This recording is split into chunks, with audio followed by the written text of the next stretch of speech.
it's Anne-Marie from Almost Surfside. I just wanted to start off today's beading tutorial by wishing everyone a Happy New Year.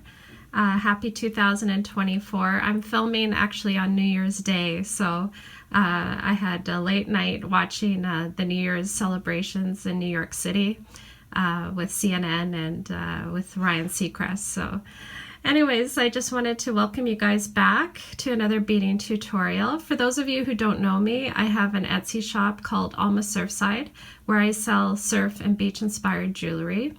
And I also have an Instagram account which is Almost Surfside 7. So if you want to follow me on that account, that would be great. You can keep up with my latest designs. And for today's beading tutorial, we're going to be going over a chain necklace. Okay, but it's a very versatile pattern, so you could even make a bracelet out of this if you wanted to.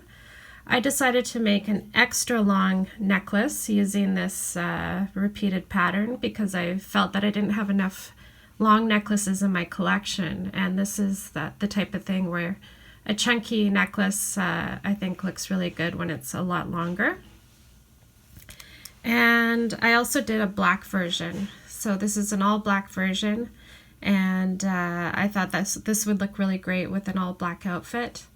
And so anyways, you can play around with different color combinations as usual. Okay, so for this chain necklace project, in terms of materials, what you're going to need today are Fireline. And this is 6-pound Fireline by Berkeley. And the measurement is 0.006. And actually for the holidays, I decided to go ahead and buy myself a 1,500 yard spool.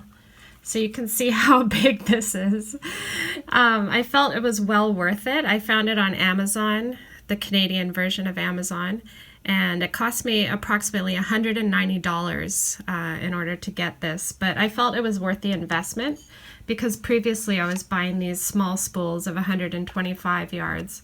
And they were costing me about $32. So it's something to consider if you're, a really hardcore beader and you think that you'll be able to use 1,500 yards. It's probably, more effective cost-wise in order to go with the bigger spool. So I thought I would just, let you guys know that it is available.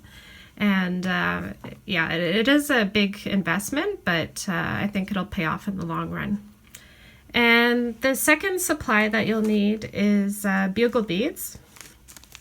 So in this case, I used number 2. So we're using check bugles in this case. And these are opaque white luster. Okay, so that's what they look like. And the next type of bead that I have on my mat here is size 8 opaque white luster seed beads. Okay, so they have a bit of a shine to them. And I thought that they paired really well with the luster finish of the bugle beads.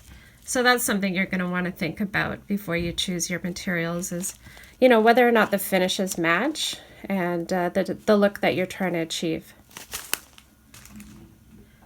Okay, the next type of bead on my mat here, the third one, is a size 11 seed bead in galvanized gold. And these are by Toho. And finally, the last type of bead, the fourth bead that you see there on my mat, is a size 15 galvanized gold seed bead, again by Toho. And part of the reason why I choose Toho is because the hole is a lot bigger than Miyuki. So it allows you to, make multiple passes through the bead. So I find that's easier to work with. And also the price point is a little bit more affordable. So anyways, besides that, you'll need jump rings. So 2 jump rings, and in this case I chose gold because it matches the white and gold that I used in my necklace. And of course you'll need a lobster claw for the closure. Okay. And it's always helpful to have scissors to cut your thread. And you'll also need flat nose pliers just to work with the jump rings. Okay. So gather all your materials and then we'll get started. Okay, so to get started, what I've done is I've cut an arm's length worth of Fireline. That's always the amount that I start with. And then as I run out, I tie on more Fireline. So that's a good gauge of how much you'll need to get started. And for the tail, you're going to want to leave about 6 inches for your tail. What you're going to do is just leave enough in order to do a loop for the closure at the end of the project. Okay, so you're going to want to leave enough that you can go through the closure twice with your thread. So, you know, roughly 6 to 10 inches, just to give yourself a little extra slack so that you're not, you know, dealing with a very small amount of thread at the end. But yeah, so let's get started with our chain pattern. So to do that, what we're going to do is pick up one of our bugles, a size 8, another bugle, and another size 8. Okay, so that's what you should have on your needle. And you're going to push those down. Again, leaving yourself about 6 inches, okay, for your tail. And then put your needle up through the very bottom bugle, okay, the last one in your row, and pull up. Okay, so here's my tail, and here's my first, or the first part of the chain, okay? So what we're going to do at this point is pick up one of our size 11 seed beads, and we're going to go through the size 8 and pull on your thread. Okay, go ahead and pick up another size 11 seed bead. Go down the bugle that's sitting there on the right hand side, this one here.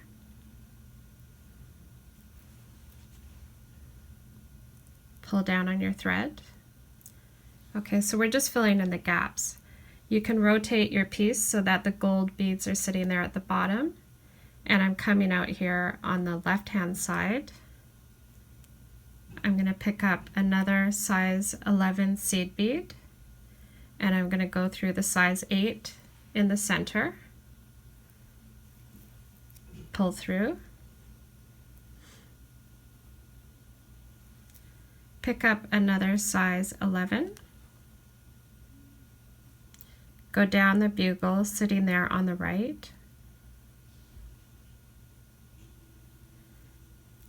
and pull on your thread. Okay, so that creates the first part of our chain, and then we're going to go through the gold bead and the white bead.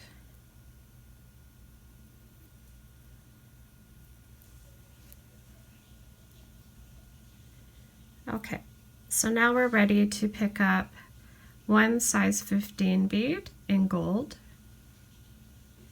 one of our size 8 beads in white, and another size 15 in gold. Okay, so again, 15, 8, 15, total of 3 beads there. And I'm going to go through the opposite side of that size 8 bead and pull on my thread. Okay, so that's what it looks like. To reinforce it, I'm going to go through all of those beads. So up through the 15, across through the 8,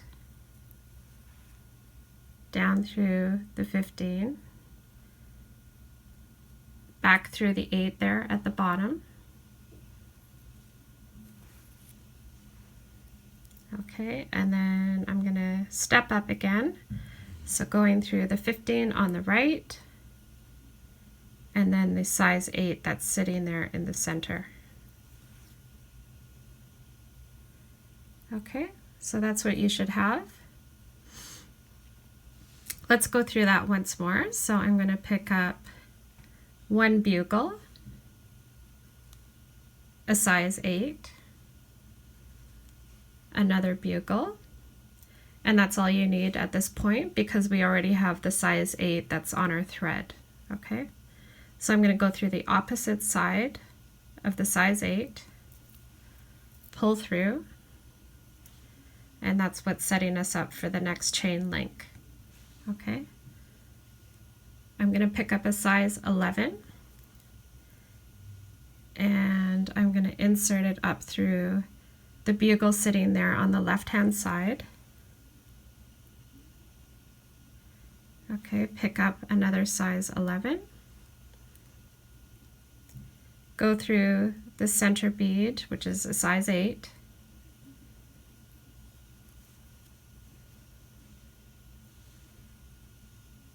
Picking up another size 11 in gold.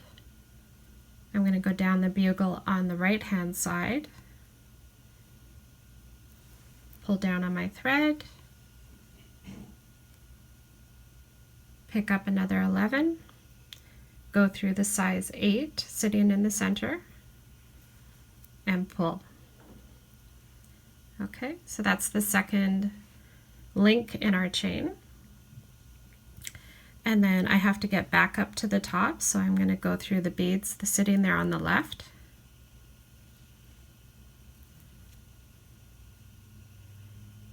And I'm going to also go through the size 8 bead sitting there in the center. Okay, so that's our chain so far. It's looking good. All of the gaps are filled in, and now we're ready to make the connector. So I'm going to pick up a size 15, a size 8, and another 15. Okay, so you have 3 beads, 15, 8, 15, and you're going to go through the opposite side of the size 8. Pull on your thread. Okay, again, reinforce it by going through all of the beads that you just added on.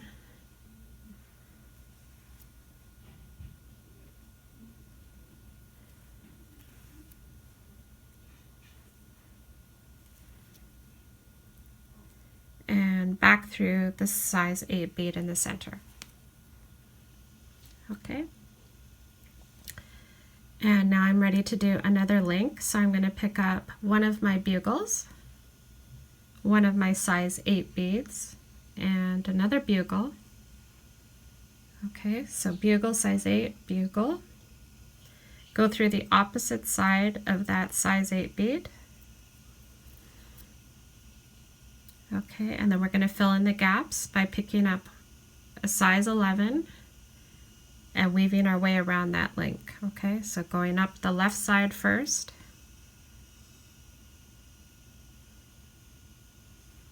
Another 11.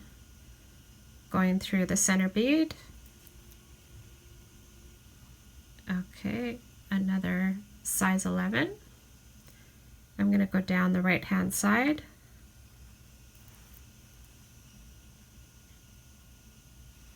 And my last size 11. And I'm going to go through the size 8 bead.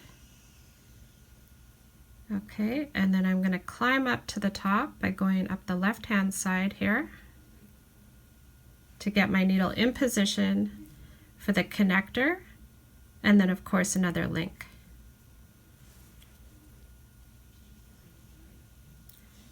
Okay, so that's as far as we're going to go together for this tutorial in terms of doing the chain part of it.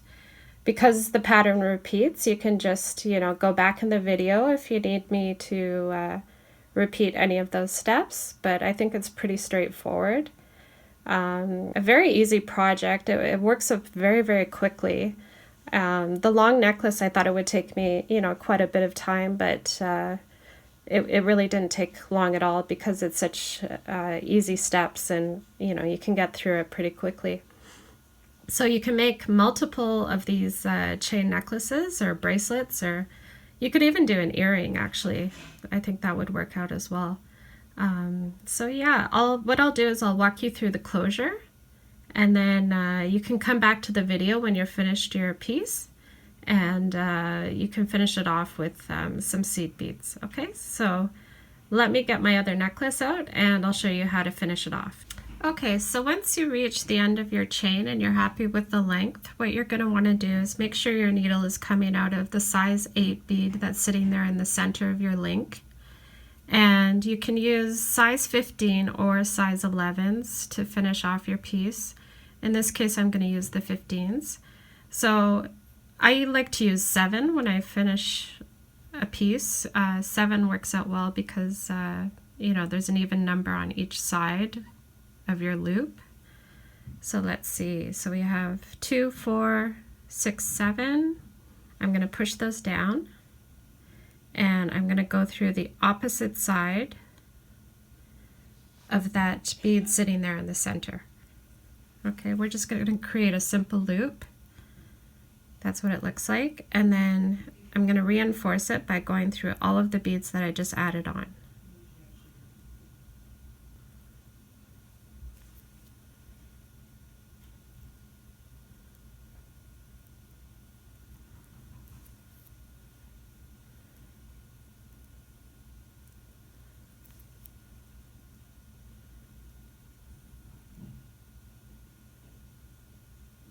Okay, so I've gotten through all 7 beads, and I'm going to go back through the size 8 bead sitting there in the center.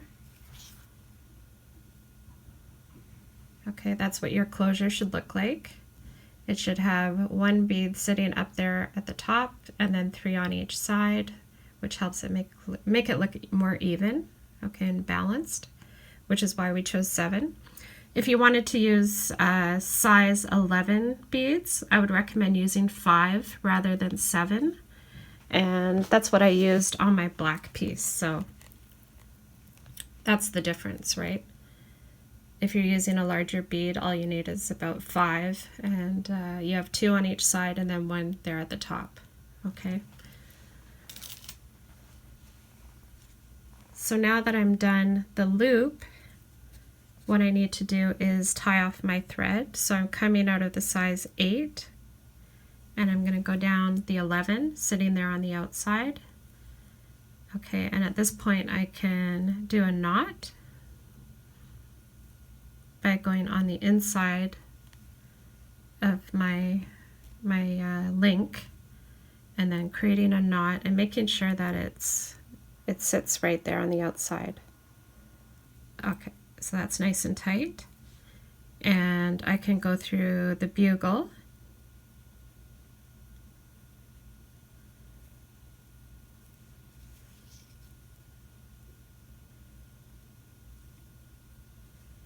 and then I can go on the inside of my bugle and do another knot right there, pulling it tight. Okay, there we go. So I'm going to cut off my excess thread now that I've done 2 knots.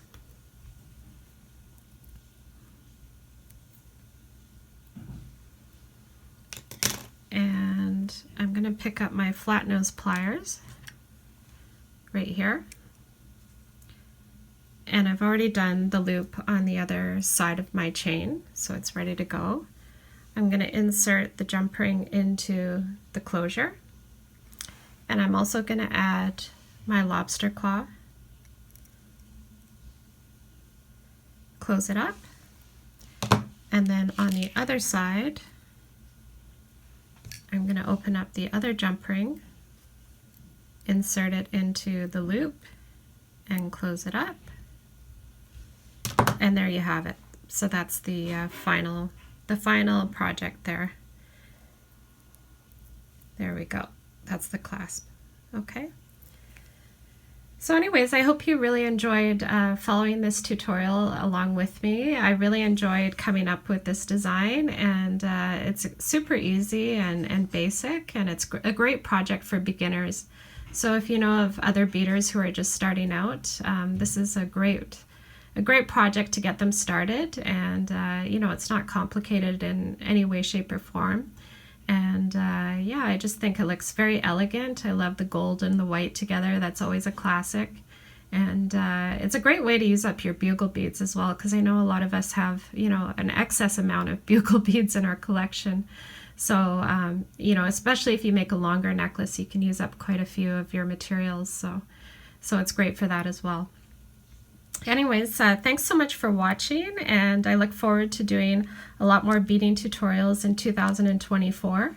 And if you haven't already done so, please take a minute to like, comment, and subscribe.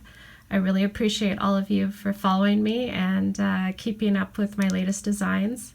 And I hope it brings a lot of joy to your life, and I enjoy making the tutorials. So thank you so much, and we'll see you next time. Okay, take care. Bye for now.